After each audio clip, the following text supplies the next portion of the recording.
שלום ילדים, היום בשעת סיפור אני רוצה לספר לכם את הסיפור על רובינזון קרוזו.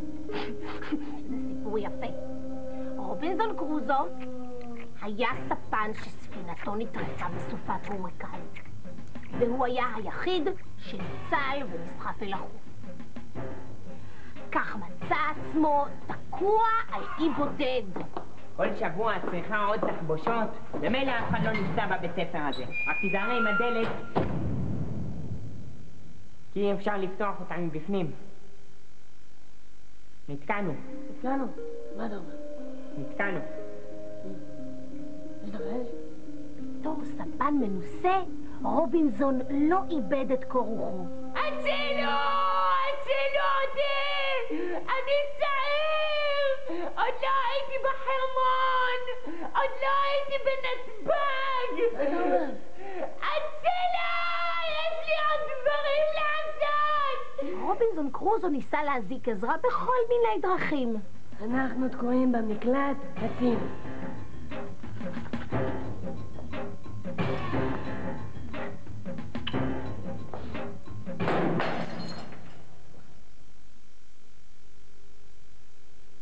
נשבר. מה אתה אומר?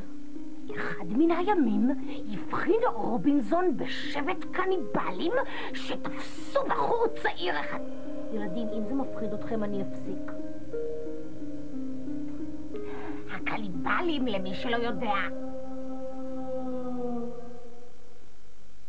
מה אתה עושה? אני רעב. אנחנו בסך הכל 20 דקות פה. אבל לא אכלתי ארוחת בוקר. רגע, יש לי שוקו בכיס. תביא. נוכל להתחלק פה. איזה? כנראה נקרע לי בכיס. עכשיו נזל לי הכל. אנחנו נמות ברעב. רגע, מה עם כל זה? לא, זה לשעת חירום בלבד. רובינזון קרוזו הציל את הבחור הצעיר מהקניבלים והחליט לקרוא לו ששת. בהתחלה הם לא כל כך הסתדרו ביניהם. די כבר עם הסיגריות האלה, חנקת אותי, נו. אך עם הזמן הפכו השניים לחברים קרובים מאוד.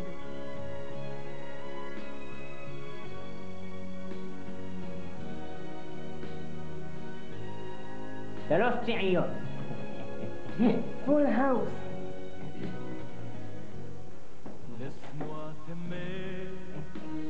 קובץ', אני הולך לראות איפה חשת. תספר לי מה היה הסוף. זה כל כך מרגש זה. הם חיו תקופה ארוכה על האי, עד שיום אחד... חשי!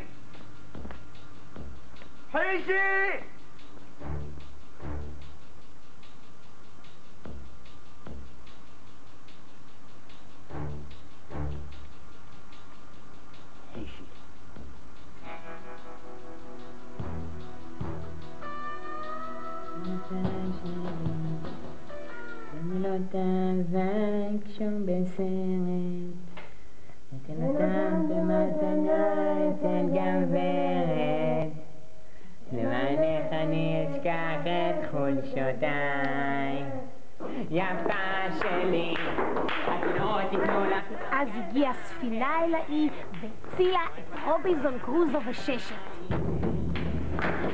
למענך אני אתן גם את חיי, יפה שלי, אוהב אותך זו אהבה, בשביל זה רחמים, הצלת אותנו.